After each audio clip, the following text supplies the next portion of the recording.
उसका एक दोस्त था ना जो पढ़ने में काफ़ी सही था। तो मिडिल क्लास के साथ ये प्रॉब्लम हो जाती है कि पढ़ने में बहुत अच्छे हैं लेकिन मतलब फाइनेंशियल कंडीशन ठीक नहीं है।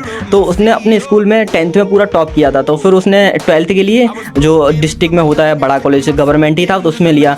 तो फाइनेंशियल कंडीशन ठीक नहीं थी बट नेटवर्क मार्केटिंग के चक्कर में पड़ा, तो 1-1.5 साल उसका उसी में बर्बाद हो गया और कुछ भी उसने अचीव नहीं कर पाया। Yes sir. मिडिल क्लास के लाइफ में सिर्फ पैसा ही एक स्ट्रगल नहीं है, हाँ यस। कई तरीके के स्ट्रगल है।